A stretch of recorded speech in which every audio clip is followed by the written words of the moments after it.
Hello, everybody. Thank you for joining us here. We're going to talk about the unkindness of ghosts. And I'm here with my buddy Andrew, aka Trans Mindgasms. Yep. And we both read this book, and we're going to go ahead and have a discussion about it today. So I'm just going to go over a quick synopsis, and then we're just going to kind of talk about the book. So, just a plot synopsis. The main character's name is Aster. It takes place in kind of a sci-fi type of universe here, um, and it takes place almost entirely on a single ship. And this is a ship that seemingly is wandering the universe, and there's definitely a social caste system aboard this ship where you have the privileged few who live on the upper decks, and then the laborers who work on the lower decks. Aster, the main character, is one of these laborers, and I believe all the laborers are also like black or something. Oh yeah, Um, I forgot that there's the like the racial form of caste system in addition to there being a class-based caste system. right, so Aster is an orphan. She has a number of different non-normal identities, I guess, if you want to call them. She is, I would probably say, probably suffers from Asperger's or some form of autism. Would you agree with that? Yeah, it kind of seems that way based on her personality and the way she interacts with people.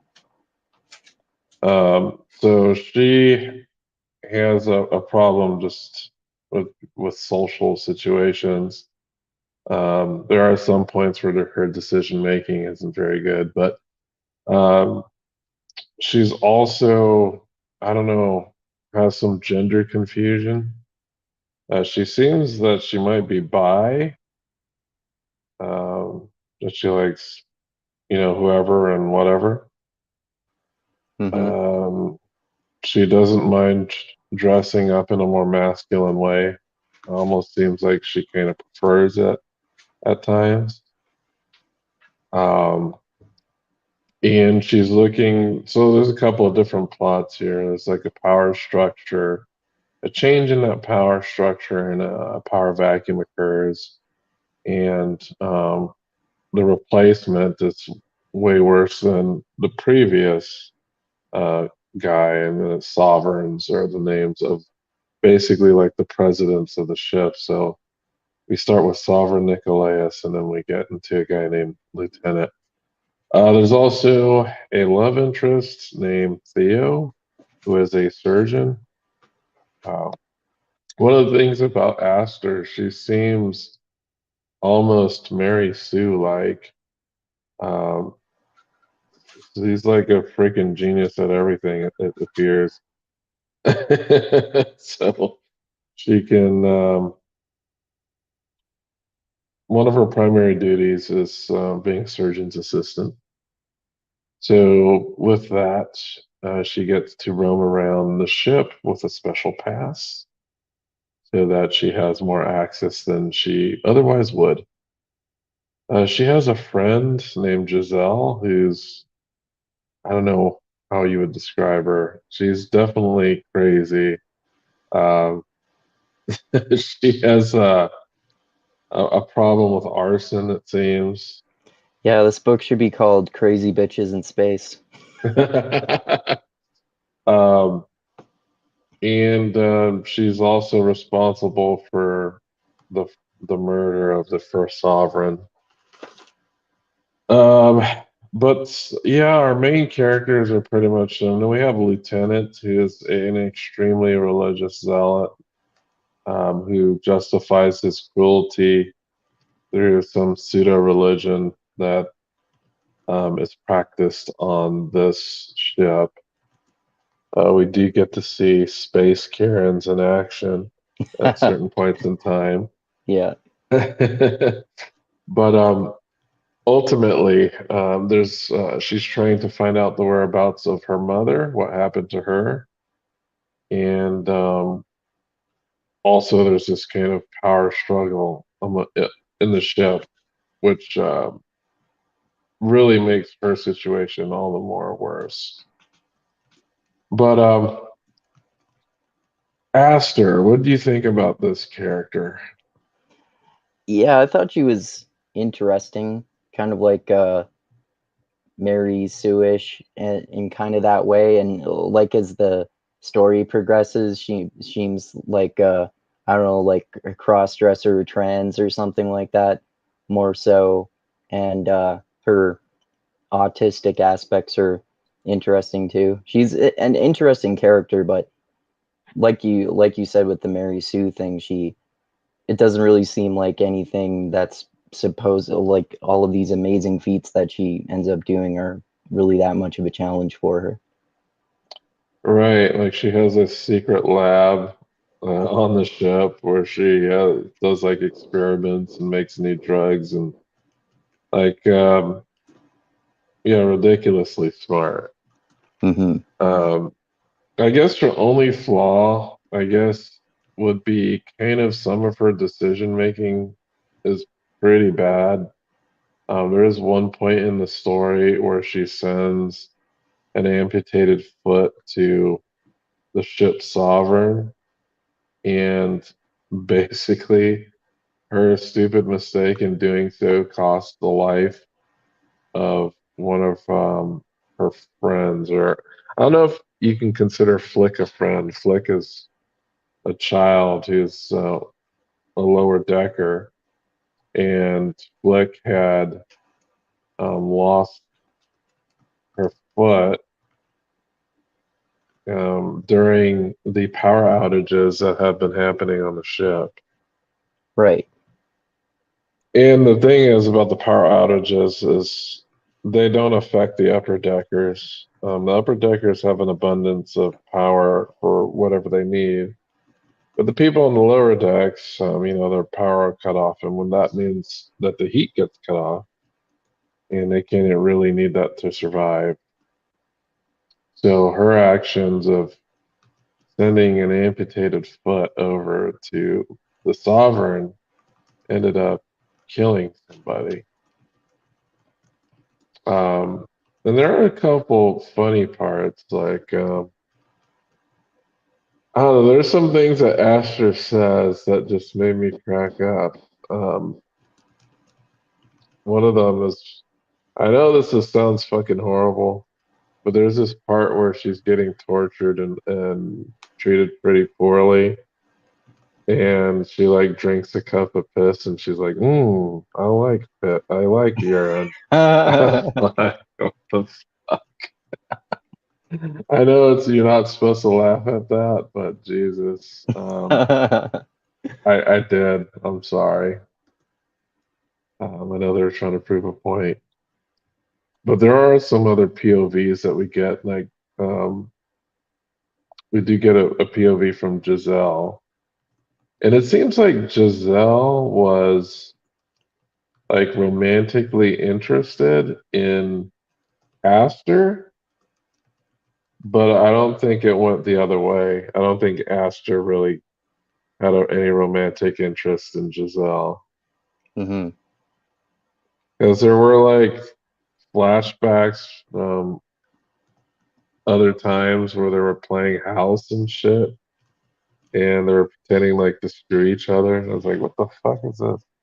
I think Aster was Yeah. pretending to be like the husband or something, and then Giselle wanted to be like beat up by her, which is so weird.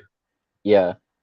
Yeah, some people are into that. Some people have some pretty extreme fetishes. I've heard of some pretty extreme ones. Yeah, so There's yeah, some that like Giselle's there's some that like, some get really extreme, like their rape fantasies or like pissing or shitting on people. Some people are into some weird stuff. right.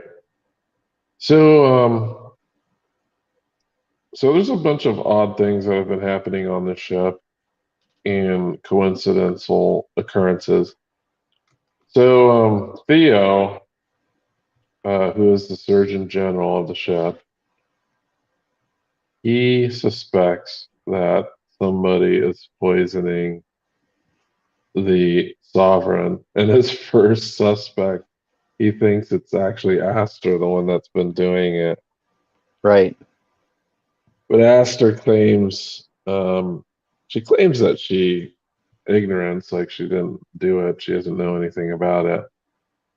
Eventually, they do figure it out that he's been poisoned by some type of rare heavy metal. Right. Uh, and Also, while this is unfolding, we also get this notebook that is found that was left by her mother named Loon. Apparently, she was some type of engineer who worked in like where the ship's reactor is. They call the ship's reactor baby. Oh yeah, I forgot that. And apparently, the people who work with baby don't live longer than 40 years because I think there's some type of radioactivity in that area. Yeah, that would make sense if it's a nuclear reactor. But she goes, and there's a bunch of smart people in there, but she's also trying to investigate about the power outages. And she asks the engineers, they're like, no, there's nothing wrong with the reactor. It's on full blast, and we haven't seen any issues regarding the power outages. They mentioned that if there were power outages, they would also affect the upper decks, but they're not. And they also suspect that these outages uh, could be caused by some type of super magnet.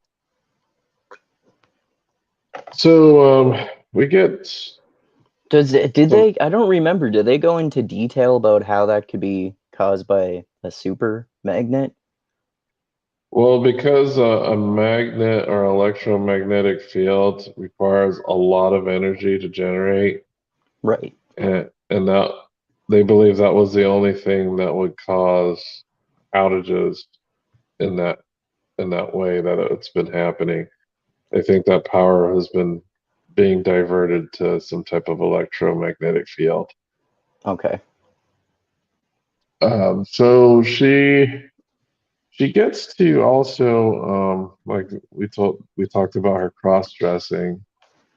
Um, Theo, who is the Surgeon General, has her over basically because Theo teaches some type of classes concerning medical science, and he had her sit in on these classes as an observer.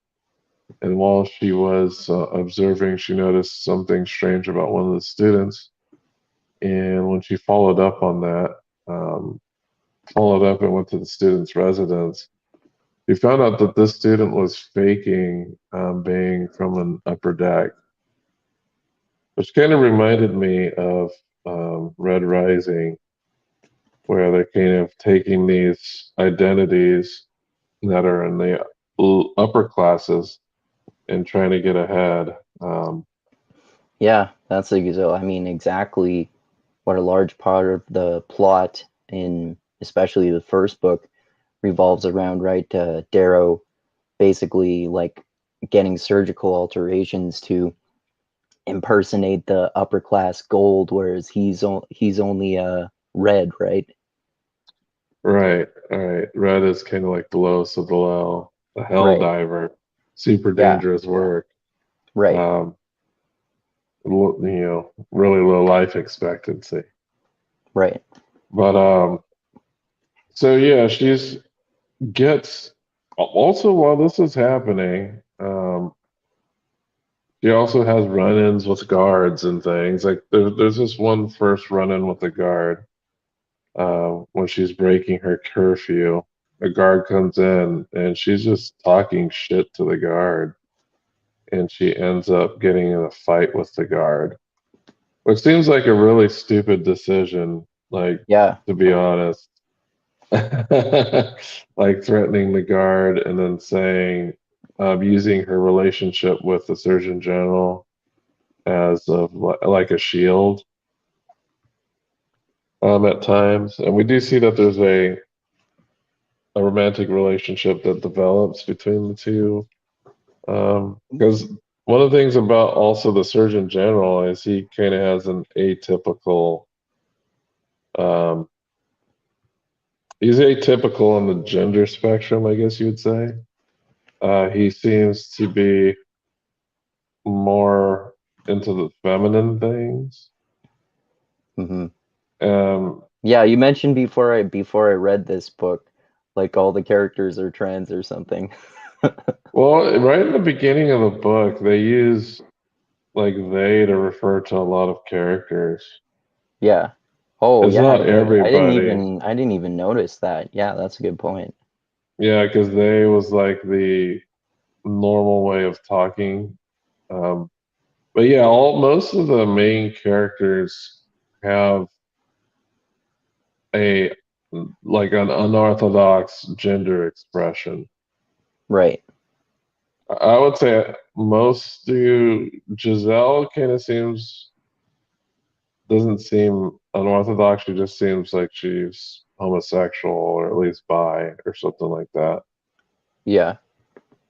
But we definitely see that the main two characters, the surgeon and Aster, they both display atypical gender identities.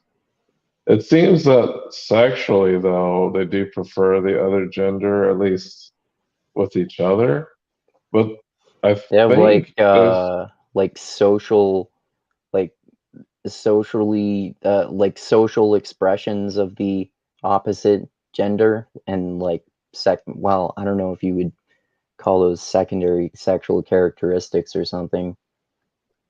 yeah, because I know there is a scene where Aster and Theo get it on, but Right. Aster tells Theo no penetration. So I don't Right. know if that has something to do with maybe she does prefer women and doesn't like penises. I don't know. I couldn't quite figure that part out. Why Yeah, she, that could be a lot of different things.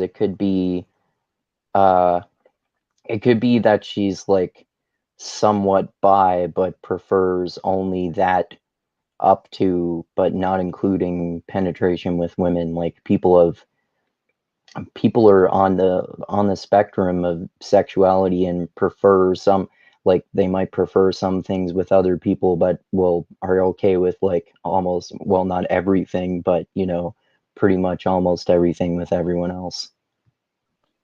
right. So let's kind of just talk about the social structure of the ship called Matilda. So what I found out is that the ship name is actually modeled off of the last slave ship to set sail to America. Oh, okay. Um, has a similar name. I, So like Matilda is the name of the ship. does all this like trans and political stuff seem like it's making the author is trying to send a really overt and obvious political message with the book? I mean, like it Well, seemed to one thing me that we that it should didn't probably seem like. discuss is Go that ahead. the author is like non-binary. So the Okay. author's name is River Solomon, and I believe they go by they pronouns. But Okay. I get it. Like it is very atypical to have so many characters who are like on the different like atypical like gender identities. Right. There's definitely some that are normal, but even those normal characters, we never don't even know what their gender identities or like their sexual proclivities are because we don't even Yeah. get into the heads of those characters. Yeah. Uh, I mean, I think we talked about this maybe mildly before, but it seemed to me like I noticed all of these things, but it didn't seem like a stupid, cringy woke story that was trying to evangelize or anything like that. Yeah, so one thing I did notice, and this is to the author's credit, that yeah, they didn't try to evangelize these things. It seems like the main character, Aster, like truly struggles Hmm. with gender identity. It's not something he's like, oh yeah, you should be crazy and weird like me too. Like these things that, you know, the characters' identities do cause a bit of trouble for that character. And I don't, the interesting thing too, it's the book is not preachy in the way of um, these things. Because there's like an interesting thing that happens during one encounter. So Aster is trying to follow up um, in investigating her mother's whereabouts. And this leads her to a deck where there's this guy that checked out a book for her from the library, and he still has that book. So Aster wanted to get the book to see if this would help her find out more about her mother. And during the encounter, there were like some, I guess you would say, people with the demeanor of a construction workers, and they were basically calling her like a sissy boy. At this time, Aster was dressed up as male, so these construction workers were heckling her. And then at one point, it seemed like Aster just snaps and she basically beat the shit out of one of these dudes. Right. Um, and then we later find out that this guy who got beat up also got beat up in a similar situation. And it's almost like the guy himself who got beat up was gay, right? Because Right. what Aster said to him, he's Aster said, "Oh, you want to fuck me or something," kind of like in jest or not even basically like trying to make fun of him in front of his colleagues, right? Yeah. So he gets beat up, and then his colleagues later come and try to enact revenge, and they explain that he was once beat up because somebody like Aster um, basically he was beat up because he was gay the first time, and he had like some type of scar on his face as a memento from that early encounter. Right. So I don't know if the guy was like, you know, how some people are so like homophobic on the exterior to hide something within, like their own homosexuality. It seemed kind of like that type of situation there, where Yeah. he was trying to suppress his homosexuality by being like super homophobic. Oh yeah, like projection. Yeah. That seems like a common thing that happens in reality. Like the like we all know the stories about the evangelical homophobic preachers who get caught doing meth with gay hookers and shit like that, like Jesse Ted Lee Hagen. Peterson. Did Yeah, you hear? oh yeah, I heard about that recently about how he's really homophobic, and apparently there have been a lot of accusations of him getting handsy and even sexually assaulting young men who he's guiding to apparently not be gay. Yeah, because I know David Packman said he got like really handsy with them. Yeah, yeah, So apparently Jesse Lee Peterson is gay. And it makes sense now that I think about it, because I remember some of the people who were in his little counseling group. He mentioned to them, I was like, "Oh, I'm not in a relationship. I have too much other stuff to worry about." right. You Yeah, know, like, it's like the stupid excuse that Catholics have for Catholic priests being celibate, which there Mhm. literally is no biblical justification for that, but it seems like it's a way for gay people who are like uncomfortable with being gay to just go through life concealing it. Like, well, hey, it's not weird that I'm not dating any women. I'm just a priest. I'm dating God. So do you think it's an excuse? I think so. So do you think a lot of nuns are lesbians then? That's a good question. Yeah. I don't know. Like it's with the pedophile priest thing, it's debatable. It's also debatable how much of that is, you know, the priests are closeted homosexuals, or some of them are just like fucking psychopaths and exercising their power over innocent children. And and I don't know why. Maybe it's a thing where men are more prone to doing that than women too. Because that's a good point about nuns too. Because you never hear stories about them molesting children, and I have no idea whether any of them are secretly lesbian or anything like that. Mm, What do okay. you think? I don't know. Because a lot of them are, oh yeah, I'm married to Jesus, or a lot of Right? nuns. Yeah, I think it's possibly a similar scenario. yeah, it could be. Possibly. So getting back to the story, so yeah, talking about the book, I thought going into this that it could possibly be super woke and cringy, Yeah, me too. but I was like pleasantly surprised that they didn't get super preachy and um, carrying it like they're, those blue head feminist type people. There's Yeah. no rhetoric like that in this book. No, no, there isn't. Um, so they kind of, she stays or they stay. Excuse me, sir, you cannot use that word because it's got the wrong power dynamic embedded into it, and I can inherently not be discriminatory towards you because you always have more power than me based on your physical characteristics. Yeah, they don't do any of that bullshit. So I was glad that they kind of strayed away from that. Um, because this book could have been so cringy.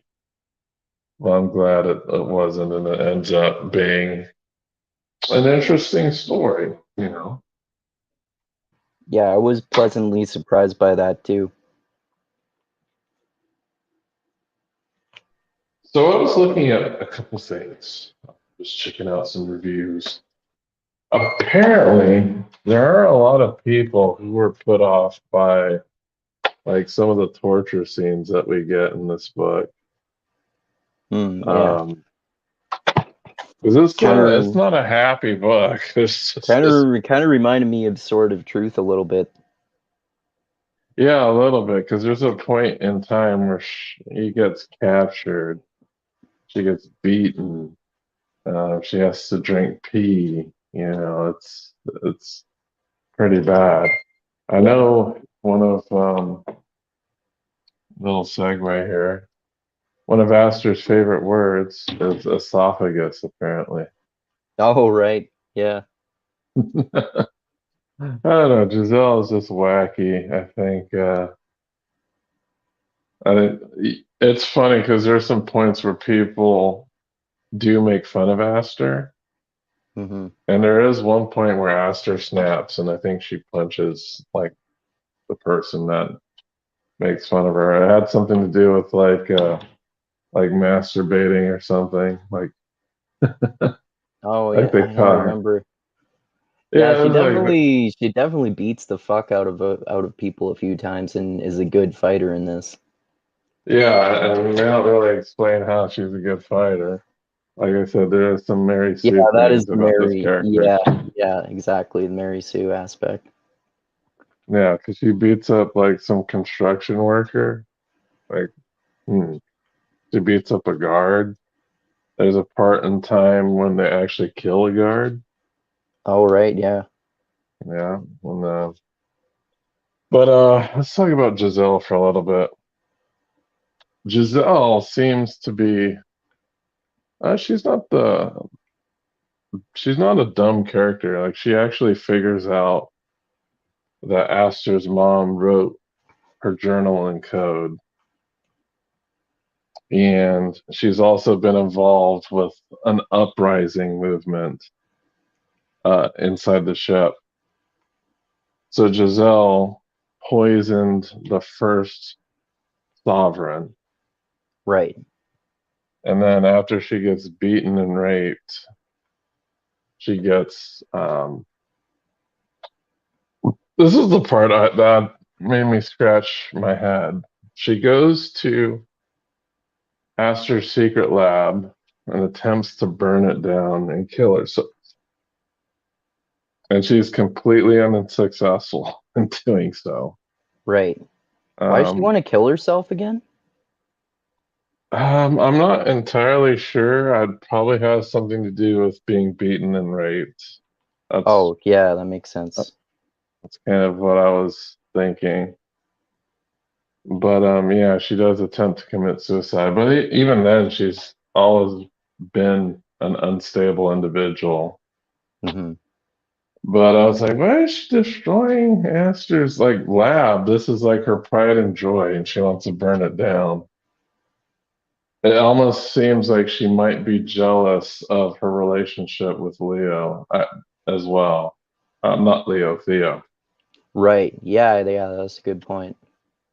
Because when we go through, we see a brief history of her character, and I don't know, I got the inkling that she um, was like had romantic feelings for Aster, but Okay, Aster didn't really, you know, dive into that relationship. But there is a point in time after she gets captured and she goes to be executed. And during her execution, I believe she kills herself before they're able to kill her. There's a big crazy ending where there's an uprising at the very end. Um, and the end, too, is really weird and bittersweet because she tries to follow the path of her mother. And apparently, her mother had figured out that she could shorten the trip back to Earth by doing some type of gravitational slingshot around a black hole or something like that, which is also one of the reasons why they were having blackouts because they were getting close to a black hole, and that was causing issues with the power system. do they use that Armageddon trick or that slingshot trick in Armageddon or something like that? Yeah, they use that for like the moon or something, or like get speed. They use a gravitational pull to slingshot around a large object. Right. You know that when they were making that movie, Ben Affleck said, "Wouldn't it be easier to teach astronauts to be oil rig workers than it would be to teach oil rig workers to be astronauts?" That sounds about right. Yeah, That sounds about right. yeah. Um, but yeah, so the ending is weird. It's she ends up back on Earth by herself. And she goes back to Earth with her mother's skeleton and Giselle's dead body, and she buries them. Um, so I don't know. The ending seems kind of rough to me. What do you think? Yeah, it was kind of anticlimactic and just depressing, I suppose. Yeah, because before she leaves, I believe what it looks like is that Theo becomes leader of the ship, and throughout the book, they try to build Leo up as someone that's more compassionate and has the ability to connect with lower deckers. Right. Um, so it is an interesting story. I thought it was okay, and Yeah, I thought it the was reason, okay too. I think I gave it 3 out of 5 stars on Goodreads, if I remember correctly. yeah, I gave it 3 out of 5 too. It wasn't bad. It wasn't like the bee's knees, but I thought it was a unique read. That I hadn't read anything like that, especially with all these characters with non-standard gender identities. Right. And I have not read a book of like where the main character is autistic. I know there's books out there, I just hadn't read any before, and I thought that was pretty interesting. Well, I Yeah, don't I even say mean, that the character is autistic, but they're definitely on the spectrum from what I can yeah, something like gather. that. But yeah, it was an interesting book. Were there any things that you had to say about any of the particular characters or any favorite scenes you might have had? Mm, I guess like the most interesting aspects to me were the caste system, I suppose, and I guess some of my favorite scenes were when Giselle was beating up guys like a badass. That was pretty cool. Yeah, it's definitely a little Mary Sue-ish. Some of the decisions that Aster makes, you just want to, you're like, they're so stupid. And like most of the things that get her in huge trouble because she made like a really dumb decisions. Yeah, exactly. Specifically sending the foot to the sovereign, mouthing off the guards. She just has trouble like controlling herself. Yeah. Um, but yeah, that's a cool little story. It's not too long. I came across this because what I like to do is I go to the R Fantasy, which is a Reddit community, and they usually every year do a fantasy ranking. Oh And yeah, you I'll told me start, that. yeah, I start from the bottom of that list and try to read like the books up from the bottom. And this Have was one of you the ones that was close to the bottom of the list. oh, okay. So have you like do you still go through the other lists and like try to complete them from each year? No, like if the year ends and there's a new list, I just go to the next list. Okay. Because a lot of the stuff on the top ends of the list are stuff I've already read. You Oh, know, okay. it's like all the good stuff, you know. All right. So there's all this stuff kind of in the middle and at the end uh, that gets recommended. And that's kind of how I usually when I want to read like a new fantasy book, I'll go to that list and see if I can check out the book from that list. Some I'll read like the first book in the series and I'll nope out. Like, this ain't for me. I think the last book I read from that list that I was like not going to continue. What was it? It was like called Blue Sword. Oh, I And saw that one in the books you sent me. I didn't read that one yet because I didn't want to start a new series yet, but I just the other day I read that other one by the same author that you added to oh, the audiobook Deerskin. from Deerskin. Yeah, I thought that one was okay, not particularly great or anything. Yeah, I haven't gotten to Deerskin yet. Deerskin was also on the list, so that's why it's there. Okay. I feel like I had But heard of that author before, Robin McKinley, maybe from Daniel Green or Murphy Napier. yeah, because one of the one of the books that I got from my bottom of the list was the Nevernight. Is that what it's called? Oh, Um, yeah, yeah, the trilogy of books that you and I read with that female assassin, and there's lots of awesome violence and sex. yeah, that was a book near the bottom of the list on one of the previous years. I was Right. like, wow, Okay. there's like some freaking nuggets on these lists that are like Yeah. really good. I wouldn't have Yeah. never even have thought of reading that.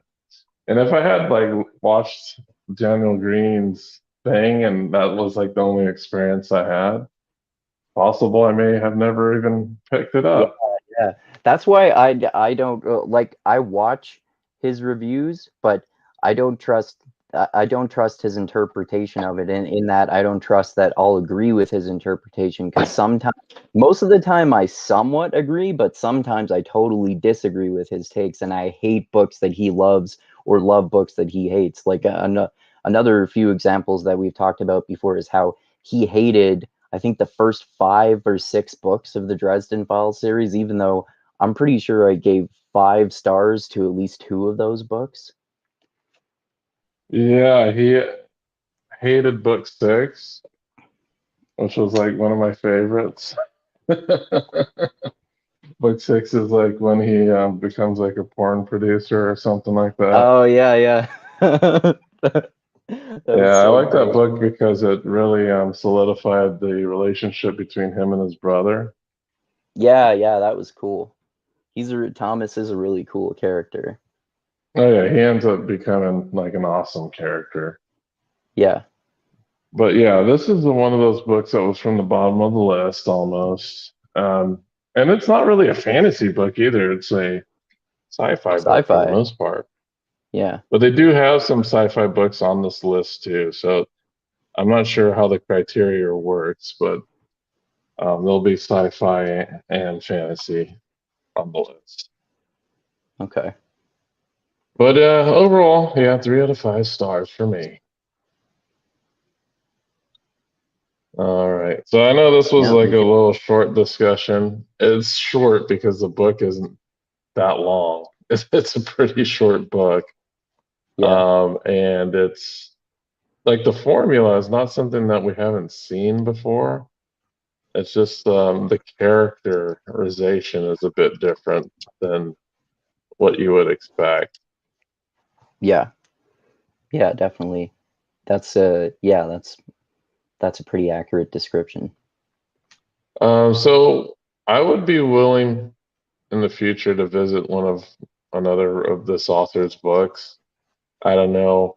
I would have to look and see if they have any other highly um, recommended books or not. 'Cause I don't Yeah, even know if they just what kind of author River Solomon is. I don't know if River Solomon does specifically like sci-fi or what. This is just yeah, me happens to neither. be one book that I wanted to check out. But yeah, yeah, 3 to 5. So, do you recommend it? Hey, if you want to read something a little different that has like some different characters that you might not see in your typical sci-fi or fantasy book, um, people with some people with major mental problems, people that are having difficulty adjusting to their like their gender identities. Um, this is this is pretty good. Yeah. I would Um, say I would recommend this to people who are just huge fantasy and sci-fi fans and wanting to experience something a little different, like you said. And I think especially like more woke people would like it just because of all the like different sexualities and whatnot. And I think for the same reason, a lot of like hardcore right wingers would probably not like it because they dislike anything that seems even mildly woke, even if the only reason is that there are characters with different from what we consider normal sexualities, even if it's like woke but not in a cringy way at all, like we were talking about. yeah, because they definitely could have gone sour. I Yeah. could imagine it going sour. Is And there? that definitely happens sometimes. Like I know, like you and I kind of like criticize people for, for example, saying things that like the Rings of Power trailer and the Wheel of Time are woke, even though they're not really that woke. It depends on what it seems like the reason is for changing the skin color or the gender of a character. But there are things that are definitely like fucking amazingly cringy, uh oh yeah, that movie The Old Guard that I was telling you and Chris about, with Right. all the characters being like gay and professing their love for each other, and then like an entire troop of soldiers in Afghanistan are black women somehow. And that oh this but I think also the a new one that I was watching is, I actually agree with what seems like the universal hatred of this new Resident Evil show on Netflix. That I is have not seen it definitely yet.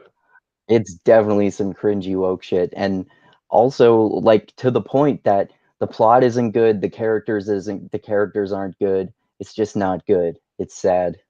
You watched it? I didn't watch the whole series, but I watched the first 3 episodes and then I And it bailed. was woke So I as was like, fuck. I want something exciting to happen. Nothing exciting has happened yet. And Mm. none of the characters are good. I don't care about any of them. Uh, but yeah, they don't. It's not preachy. So Yeah, yeah, this one that's the isn't for nice thing sure. about it. So I guess we could transition into what have you read and watched?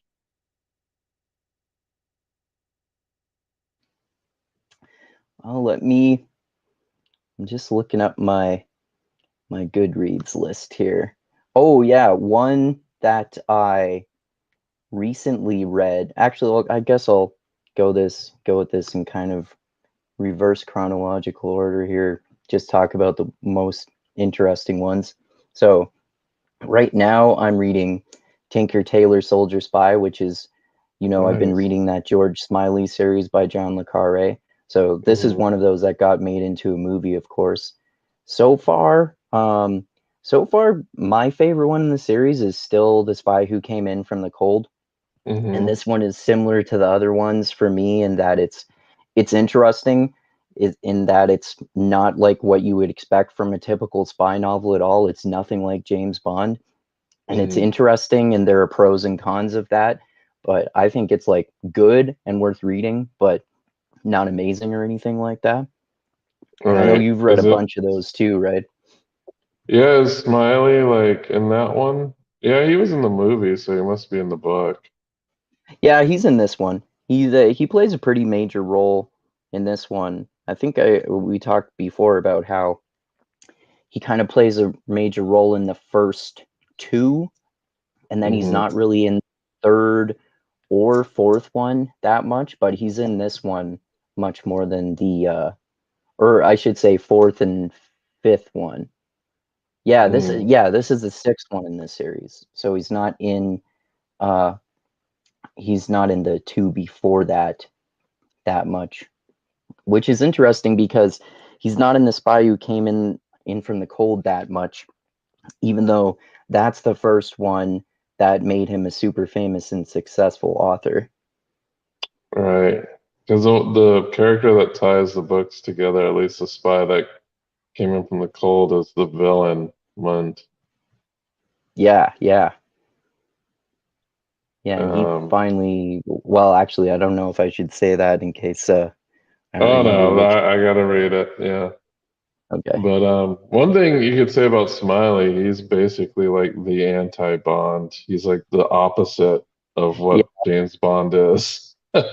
Well, especially like earlier Bond, like Sean Connery, he's like you wouldn't say he's dumb, but he's not like super smart. He's like the manly guy beating people up and stuff. And George Smiley is not physically threatening at all. He's a short, fat guy, but he's also really smart and uses his brain to solve spy problems.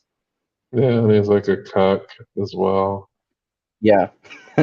And James Bond would never be a cock. No. Um, Yeah, so another one that I read recently is called Original Blessing. It's one of my various theological books that I have that my parents had from when they were in seminary, and it's interesting because it's about it's written by an Anglican priest who got basically like kicked out of the Anglican church for writing this book because it's called Original Blessing because he turns this whole concept of original sin on its head and talks about the history of how this idea was not the original idea of Christianity and how it's kind of like the opposite of the way Christianity should be. So it was seen as very heretical, and he basically is preaching uh, like a friendship or compassionate relationship with God rather than one of fear that you're going to that of this authoritarian God controlling you and all that kind of stuff. So even though I'm not religious or a Christian, I like that interpretation of that, and that's really interesting. hmm, okay. Yeah, it's a All really good right. one. Yeah, also another really good one that I read recently is called Shotgun Opera, which is a really awesome kind of like pulpy action book. I read another one by the author years ago, Victor Gischler. He's that kind of author, writes books like that. And this one was really good. It's basically about a guy who he's he's kind of like I don't know if you would call him like I guess you would call him kind of like a bank robber or a gangster or something like that who goes into hiding when his brother gets killed on their doing when they're doing a job.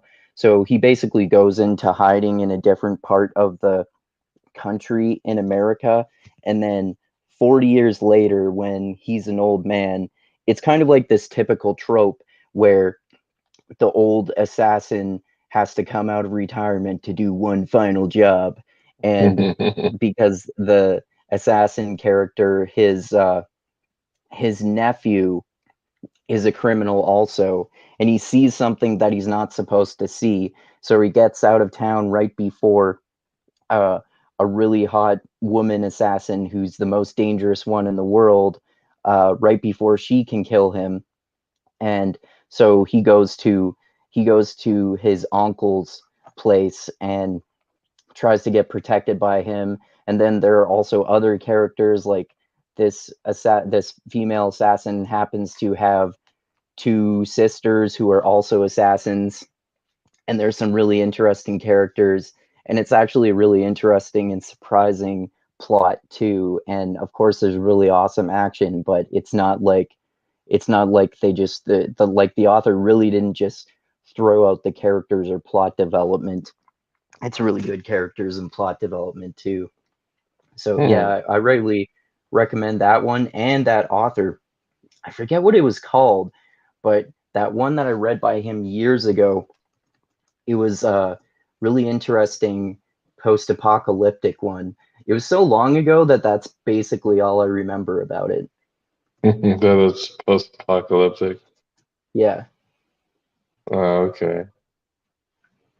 yeah. Um, So, yeah, yeah, I was just looking at my Goodreads. You know how there's some people you that want to be your friend, and as soon as you put them on, you have like spam of them being friends with people. It's like, Jesus, I wish I had never added you as a friend.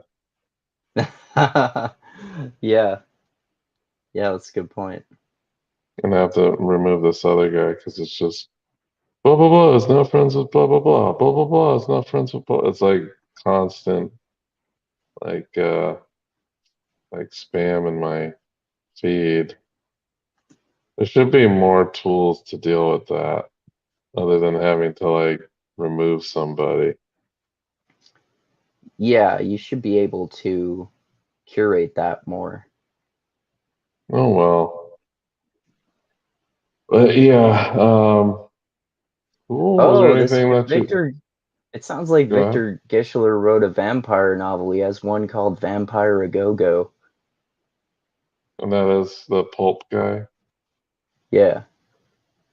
Oh, Yeah, okay. I guess it must have been so long ago that I read that post-apocalyptic one that I don't even remember the title of it because I'm looking through the titles of his other books and none of them sound familiar. He has those like cheesy titles for them, I think probably deliberately, like Shotgun Opera, Suicide Squeeze, Gun Monkeys, Pistol Poets.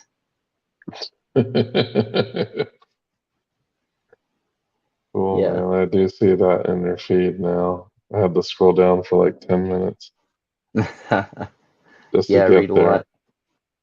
No, it wasn't Oh, you. It was just like the other people spamming my oh, feed. yeah, yeah. Oh, I also listened to a new audiobook the other day called Cults, which was about the history of various cults. And I had heard of some of them before, like, the like the whole Waco incident and Charles Manson and a, a few of the other famous ones like that. But there are a few that I hadn't heard of before too. So I'm always fascinated to read books and watch documentaries about cults because I think it's a really fascinating examination of human psychology. What is this audiobook called? It's just called Cults, and the subtitle is Inside the World's Most Notorious Groups and Understanding the People Who Join Them. It's a brand new By book. Max Butler? It came out this month. Yeah, Max Okay. Cutler. Yeah. I want to put that on my list here. Yeah, it's really good. Yeah, cults are fascinating. I Yeah, remember they there was a really are. cult from my hometown called the Heaven's Gate cult. Oh, yeah, that's one of the famous ones. Yeah, that was in San Diego. That cult. They committed suicide for a comet to get on Right, the mass mothership. Or I suicide. don't even. That's so crazy. Uh, Yeah. they drank the Kool-Aid. Yeah, literally that's where that expression came from. Yeah, I think it came from Jim Jones, and then they replicated Jim Jones. Yeah. Is it Jim Jones cult in that book? Yeah, yeah, he's one of them. He seems to be one along with Waco and Charles Manson who are in like almost every cult documentary or documentary series or cult book that I watch or read. Right. Yeah. Right. So the only other really good and interesting book that I read lately was called The Future of Religion by Richard Rorty, who is my favorite pragmatist because he kind of sounds like a postmodernist and he's Mhm. also an atheist. It was by Richard Rorty and Gianni Vittimo, who is a Catholic. And it was kind Mhm. of a dialogue, mostly back and forth between them. And then also in one chapter, including another guy about basically some sort of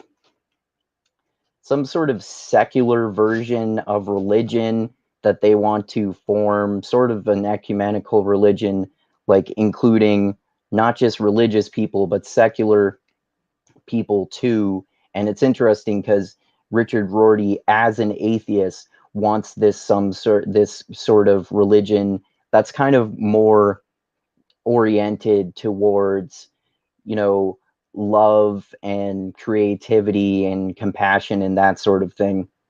And Mhm. this Catholic theologian is agreeing with him about that. And they go into some really interesting philosophical and theological justifications for that. So that one was really good. I like that a lot. Mhm. Dropping some philosophy knowledge there. Hmm. All Yeah, I right. love philosophy. Yeah, it was really good. So, how about you? What have you been reading lately? So I've been reading Dune. I'm actually almost done with book three. A Oh, okay, reread was cool. much more enjoyable. I was like, okay, now I get it a bit more. But book That's three good. is when Leto turns into like sand trout Leto. Oh, like is that the one before he It's combine? before like It's before Emperor, Sandworm. yeah, before Sandworm Leto. So he turns into sand trout Leto, and Okay. then we have Alina who turns into like gets influenced by Baron, the ghost of Baron Harkonnen or whatever, like within her psyche. Right, right. Yeah, I forgot most of the details. And I'm then we have the sure. return Well, of I'm Paul sorry. Atreides. Oh, Paul, right, right, yeah, he shows up again. right, Um, and then I've been getting through Fire and Blood. right. Yeah, Wanting to try to finish this before the show comes out. So I think I will because it's not coming out to the 21st. So I got a few weeks yeah. before the new show comes out. I might not. And I might not end up watching that show, or if I do, maybe I'll just watch it on that super secret website, or if it comes out on another streaming platform because I don't have HBO Max. yeah, I'm probably going to have it temporarily because we're really into Game of Thrones at home, at least the shows. So I know my wife's going to want to watch it um, in a legit way. That's when it comes out on the day that it comes out. Um, what else? I haven't been reading too much because I've just been flipping around those two books. I've also been trying to catch up on Paradise Lost. That's such a hard book to like pay attention to. Oh man, I don't wish that one It's on anybody. Yeah, it's really boring and dry writing. I only like I only wanted to do it like I was saying till we can compare that image of Lucifer as a fallen angel and God's former right hand man to when we watch that movie, The Devil's Advocate, because I mentioned Al Pacino's character, who is literally the devil, is named John Milton Hmm. because John Milton wrote Paradise Lost and invented that idea of Satan as a fallen angel, which is so mainstream in Christianity today that people think it came from the Bible, even though it didn't. Well, the weird thing about Paradise Lost is that it incorporates other religions. So Oh, it's I forgot so about that. yeah, they incorporate like the Greek gods in there. And I was like, huh? They're like, Oh, okay. okay. It's like Greek gods are talking about Hades and the river Styx and stuff. I was like, okay, so they're kind of mashing up some other mythologies into the story. Right. Uh, but yeah, I thought that part was interesting. But I'm actually preferring the LibriVox version of this book versus the one I checked out from the library. Because some of those Oh, LibriVox people like actually do a really good job. There was this one and guy who was some of like them do a reading. terrible job, though. So far, I haven't seen a terrible job. They've all been pretty good so far. But one You of should the read guys, some of those ones that are like ancient free domain philosophy books and classics and stuff like that. Some of those are terribly narrated. so far so good. One of the guys that was narrating even put like an effect on his voice to make him sound like a devil. I was like, oh, that's interesting. That's cool. Um, so as far as shows goes, I've finished season four of Stranger Things. Really enjoyed that. Thought it was pretty good.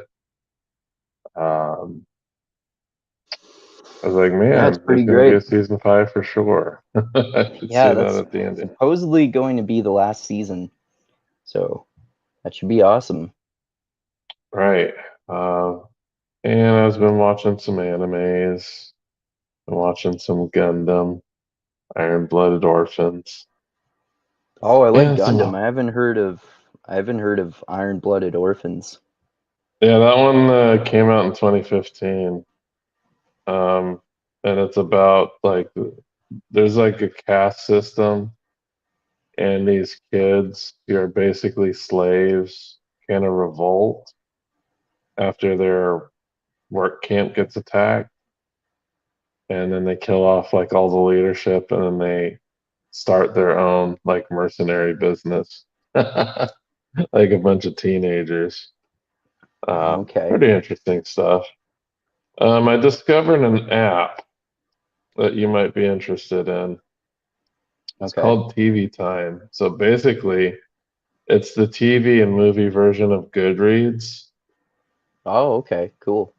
Um, because I wanted to see how much fucking TV and movies I've seen, and I'm not even anywhere near completing my lists here. Oh, okay. But Good. but check this out. Movies watched 827, Wow. and it I tells you how suppose. much. Yeah, it tells you how much time you've watched movies. So it's 2 months, 3 days, and 4 hours of movies. Wow, that's cool. My TV time, that's when we start to get ridiculous. Episodes watched, 7,000 Wow. and three. TV time, let's see, 6 months, 1 day, and 11 hours. Wow.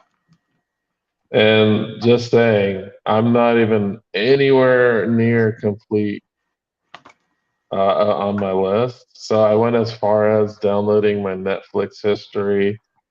Have to go through it. It's in like this giant Excel sheet. So Oh, wow. I have to go through the Excel sheet and just like add like the movies and shows that I might have missed. Wow, you love nerding out about stuff, eh? Well, yeah, I like to know like what type of movies I've seen, like the time I've spent watching movies and TV shows and stuff. And they have like I bet. basically every single TV show on here. Oh, wow. I bet most people watch a lot more than you do because you work so much. Probably. Probably. Yeah, I actually don't watch a whole bunch of TV because it took me a while just to finish Stranger Things. I know that last Yeah. episode was like super long. Yeah, it's like 2 hours and 20 minutes or so, right? Right, right. But yeah, TV Time. It's on Android. If you're like into tracking your stuff, it's a good. It's very similar to Goodreads. Like people write reviews and all that other jazz as well.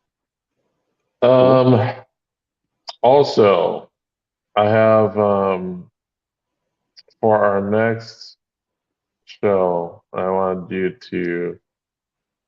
I thought this would be something interesting. If it doesn't interest you, let me know.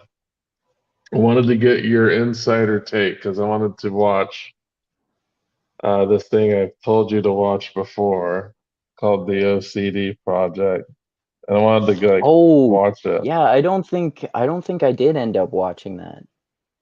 Well, I'd like to actually do a couple streams about that because it's Yeah, that like would be eight good. episodes long. So I'm thinking we could do like 3 episodes a piece for, Okay. because I think it'd be really interesting to watch this with you because you have like insider knowledge Yeah. and you could tell me if anything's like bullshit or not Yeah. with this show. So the basic premise of this show is that there are six patients who have various forms of OCD, and they go and they live in this house with a psychiatrist or psychologist that treats OCD patients, and he makes them go through like almost reality show style challenges. Not super goofy stuff, but it's more like challenges tailored to the specific OCD that certain people have. Oh, okay. And it's Yeah, interesting, like some of these people do actually get a lot better. Some of them do not.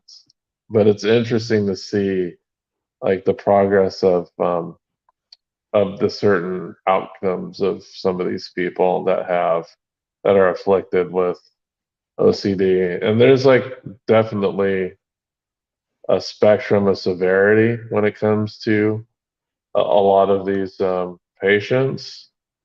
Uh, but I thought it would be something interesting for you to take a look at and for something for us to discuss over the next few yeah, shows. Because I remember yeah, when I for first sure. saw this, I was like completely fascinated by it.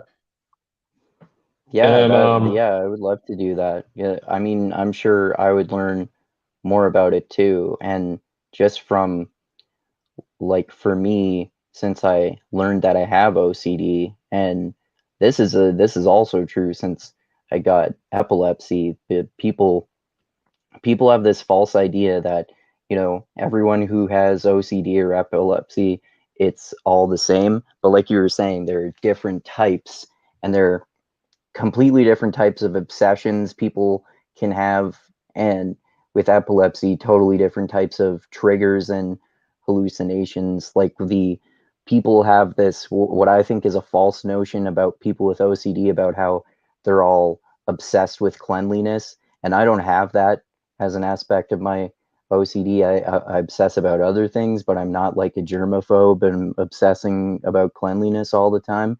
And mhm, also, like for me with epilepsy, I didn't know this until I got it, that it's not it's not the case that everyone with epilepsy is triggered by like flashing lights on TV and stuff like that. I mhm, seem to get, and people have different types of hallucinations. That's the type of people with epilepsy who get visual hallucinations when they're about to have a seizure. For me, the warning sign is that I start to hear auditory hallucinations. I hear this ringing in my ears, and sometimes it's like it, I hear in my head very clearly as if there's literally a radio on playing some radio announcers announcing music or something like that. wow, that was Yeah, interesting. yeah, So yeah, that's what I want to cover. And man, I need to make progress on friggin' Wheel of Time. I will need to start reading again in a yeah. better frequency. Let me know when you're like a I week. haven't even finished the prologue, man. Oh, okay. Let me So know when you're like a week or two away from how the first group of chapters that we'll go through, and I'll reread it. okay. So for OCD Um, project, I actually have all the links for you. It right, looks yeah, I like was gonna ask you to send them to me again. yeah, it looks like this entire show is on Vimeo. Okay. So it has all 8 episodes, and I'll send you the link because the first episode you'll see that in the related videos it shows like all the episodes for this show. Okay. Yeah, that'd So be yeah, cool. Yeah. and the awesome thing about Uh, Vimeo too is you can speed it up to 2 times speed, so oh, you don't nice. have to worry about sitting through 8 hours of content. It's gonna be fairly quick. Like Right. maybe we could either actually we might even just be able to do 2 episodes, like one in the first half and one in the second half, because there's eight Yeah, up to you. episodes. Yeah, we'll do that since we can speed it up and not have to watch like at normal speed. We can. That's kind of like what we did to Castlevania. We did like 4 episodes Yeah. at a time. So yeah, we'll Yeah, do something four like that. episodes at a time, and yeah, we'll talk about this amazing show that came out in 2010, I think. And it's Cool. weird because like you can't find it anywhere. Like you can't Oh, find it yeah. on any streaming service. You can't Hmm. even purchase it on Amazon Prime because you can buy just about anything there. Um, The only place I've ever found it is on this Vimeo site, and it's been there forever. But Vimeo's weird. Sometimes you'll find like weird, like copyrighted content on there that nobody cares about, Okay. like TV shows and stuff. So yeah, I'll send you the link and we could check it out for next week. Okay. Yeah, sure. All right. So before we wrap it up, do you have any link or any plugs that you want to drop on us? Plugs. Yeah, yeah. People watching should check out my channel, Mindgasms, where a couple of my most recent videos have been really popular and people seem to like them a lot. The one of them was where I was analyzing a debate between Ben Shapiro and Sam Harris about religion and basically criticizing both of their perspectives on it. Ben Shapiro's religious perspective but his really narrow religious perspective, and Sam Harris's militant atheist perspective on morality.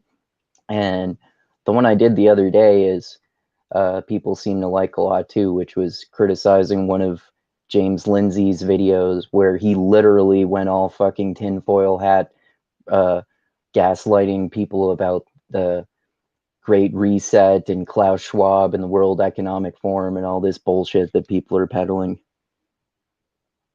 Yeah, that's definitely a conspiracy theory. It's Yeah, he's kind of losing the plot there, yeah, as I've heard definitely. some other people talk about this Carl Schwab stuff as if Yeah. it's like a real thing that's going to impact people. Yeah, I know that you're like really good on being skeptical about conspiracy theories now because you used to be a huge conspiracy theorist and well, like whenever I see people talking about Klaus Schwab and the World Economic Forum now, I'm like, "Oh my God, this shit again." Fuck. Yeah, exactly. Yeah. Um, yeah, so actually, tomorrow I was planning on doing a stream, like a little video about the Alex Jones case. Oh yeah, that's a good idea. Yeah. So I was going to go ahead and do like a little analysis of. Um, I was going to take a clip from the Crime Television Network, and they talk about like 7 different crazy moments in the case, and I'm just going to kind of provide some commentary over that because this is such a crazy freaking case. Um, and I have to, because I used to be a fan of Alex Jones, but this is like almost 20 years ago that I was a fan of him before he became like this mainstream, like Trump supporter dude. Because back in the day, Mm-hmm. Alex Jones did not support any politicians at all. Mm-hmm. And He he basically hated them all. criticized George Bush a lot, and he actually even did a little bit of original investigative journalism. Like I remember I watched a few documentaries that he did a long time ago, like the whole thing to do with Bohemian Grove, where he Hmm. went through the forest so he could record the rich people doing this weird ritual where they sacrifice an effigy of a girl or something like that and Yeah, really weird and he stuff. did one. I think it might have been with that guy John Ronson, who's written some really interesting non-fiction books like The Psychopath Test and a bunch of other ones. Like he did one about the porn industry called The Butterfly Effect, and I He think wrote a Alex Jones was Scientology doing. book too, right?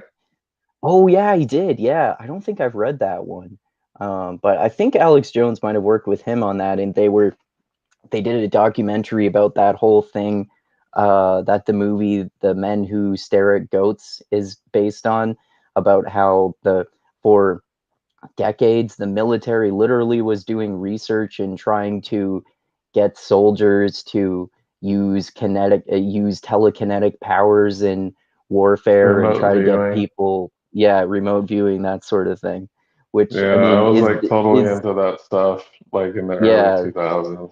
Yeah, I mean that stuff is obviously totally bullshit, but I mean the point is that Alex Jones actually used to investigate these things instead of just going on his show and talking like, "Listen, I have the documents. The black helicopters are coming. They're turning the frogs gay.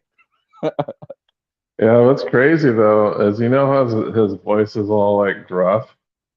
Yeah. Apparently, it's like because of a medical condition. Oh, really? Yeah, because in the trial, you'll see that he coughs like a lot, and he has like Oh, a fucked up voice box. That's like so in the show when he's like doing live, he has like it's like a button that he presses when he has to cough, so you never get to see him do it. oh, okay. Yeah, Yeah. I heard people talk about how he was coughing a lot, but I didn't know that was the reason.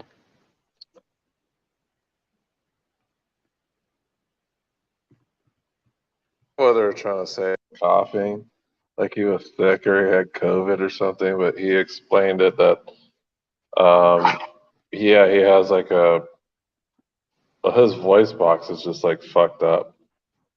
Oh, okay. So yeah, I want to Um, talk about that trial tomorrow. That's should be interesting. cool. I forgot to mention too, that ideally tomorrow you and Chris and I will be talking about that documentary called Reversing Roe, which is about the decades long process that led to that, basically starting with the so-called moral majority with people like Jerry Falwell and Pat Robertson, that led to them politicizing abortion, whereas it had never been a political issue before. The start of that process to the point where Roe versus Wade got overturned. Right. Yeah, I finished that documentary the other week. It was pretty interesting how um, the evangelicals just kind of dominated the Republican Party. Yeah, Like Republicans actually were for freedom of choice, which yeah, even and Reagan was one of the first to have like this law in California, mhm, for pro-abortion. So it's really interesting. yeah, Like, and then Bush like flipped. Looks like all these politicians flip as soon as they get any pressure from the evangelicals. yeah, and then they invent all these terms like we're gonna ban partial birth abortions, which totally Yeah, happened. all these bullshit terms. Yeah, but Yeah, yeah. and It'd be fun talking about that tomorrow. I know it's going to be super controversial. Of course, abortion's controversial, yeah, but I thought they did a pretty good job at like outlining like yeah, the pro and the anti views yeah, and regarding. I think it seems like the documentary is biased toward the pro-choice perspective, but they still have pro-life people explaining their perspectives without instantly mocking them or anything like that. So there's still kind of respectful to the other side for the most part. Yeah, yeah. But some of those people, man, are nuts. You gotta Yeah, say, yeah, I like, agree. wow, like, Definitely. But I'm actually pretty torn on the thing. Like, I understand the rights of the states' rights, but then again, like, fuck, you're like taking rights away from people. That just doesn't sound right to me. Yeah, yeah, totally. I mean, It's like dumb because this is just gonna, what's it gonna do? Yeah, people are just gonna travel more for abortions, or they're gonna take the abortion pill, or they're gonna take a coat hanger to themselves. Like, yeah, exactly. And some people can't afford to travel. And then you probably saw that case that a lot of left-wing YouTubers who we follow were reporting on, where a 10-year-old girl got raped and she still wasn't allowed to have an abortion in her state, so she had to go to a different state. yeah, that's crazy. So, Yeah, that's pretty fucking horrifying. oh, also, there's this podcast called The Daily, and The there are some Daily? major, yeah, it's a New York Times podcast, and Okay. there are some major consequences that happen because of these laws. Like, there's this woman that they interviewed, and she had a miscarriage. And because of the new abortion laws, you can't even get the baby taken out. Oh yeah, I saw someone. I think I saw that someone made a video about that, about how uh, she had to keep the dead fetus inside her for a certain amount of time because the doctors weren't even allowed to remove it, even though it was a miscarriage, because it would have been considered murder if they had, right? And the other thing too is since they had this, they weren't able to perform the abortion where they take it out. The woman Right. was incapacitated for like 3 weeks in severe pain. Yeah. Like she couldn't Like do what? jack. Like what the fuck is the point of that? And like, what the fuck is the point of not letting a 10-year-old rape victim get abortions? Even if you have those laws, you should be able to have some sort of exceptions for extreme cases like that. At least I would say. Yeah, I think it's because too they said, oh, a miscarriage has like the same, um, like the procedure for a miscarriage is the exact same as an abortion. So we don't really have laws that differentiate the two. So mainly it's the doctors that are afraid to perform that because Hmm. if the wrong like activists got involved, they can lose their jobs because oh they performed an abortion, da, da, da, but it was just like the removal of a dead baby for a miscarriage. It just so happens that the the process is identical. Oh, I mean, if okay, they I didn't didn't know have that. like yeah, if they didn't have the right um, and then the laws are not good enough to actually prevent that type of distinction yet. So there are some doctors that just won't do them Oh, okay. because of that, because they don't want to get in trouble with the law. Because some of these laws are And geared towards criminalizing the physicians instead of like the patients. yeah, that it gets so complicated because you can criminalize the doctors, you can criminalize the women. And then I don't know how true this is, but I've heard people say that some states are going to try to make it a law that you can't even travel to another state to get an abortion. Yeah, I think But that's then bullshit. I don't even think they I have don't the under- ability to do that. yeah, I was wondering that too, if they're even if any governor of a state even has the authority to do something like that. And then on the opposite end of the spectrum, I heard uh Yeah, people speculating that's like about if how somebody from Arizona wanted to smoke some weed in California and then they go back to Arizona and they try to criminalize them from going to California to smoke weed yeah. because it's legal there. It just doesn't make sense. Yeah, yeah, exactly. And also, I've heard people on the opposite end of the spectrum say that speculate about whether it's possible that people could set up federal abortion clinics on federal land, which would not be subject to state laws. So people could still go and get abortions in those states, even though it's technically outlawed in those states. That could Yeah, get complicated too. it would work until the next, you know, conservative president comes in and shuts those down. Yeah, exactly. So it's not a real solution. Yeah. Um, Yeah. but We'll talk about that a lot more tomorrow, I'm sure. That'll be interesting. oh yeah, for sure. So yeah, everyone like and subscribe and share. If there's anything you want to add, please use the comment section. I basically reply to most things that aren't trolly. If it's a troll, I pretty much just ignore it. But yeah, and then join us next week. We're gonna check out the OCD project, and you'll hear our thoughts about that. And tomorrow, I'm not sure, depending on how much time I have, because I'm not making a terribly long video. I will see about doing the Alex Jones trial analysis stuff, which should be pretty Yeah. fun. And you can definitely do it if we don't end up doing the podcast, which happens often.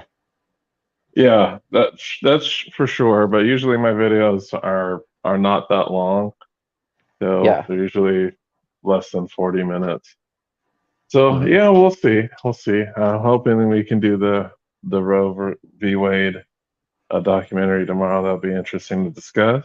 Yeah, But for yeah, sure. And everybody have a great night. check out your other solo videos too that you did recently, like the Jordan Peterson one and the one about The that preacher. preacher. Yeah. Yeah, I actually found out some more about that preacher, so I might have to do an update to that story. Oh yeah, that'd So be cool. yeah, there's some interesting things that have been uncovered since he got robbed. Okay.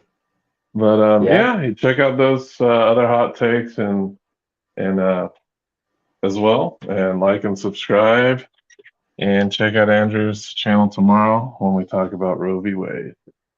Yep. All right, well, you take it easy, peoples. See you next time. Adios till next time, everyone.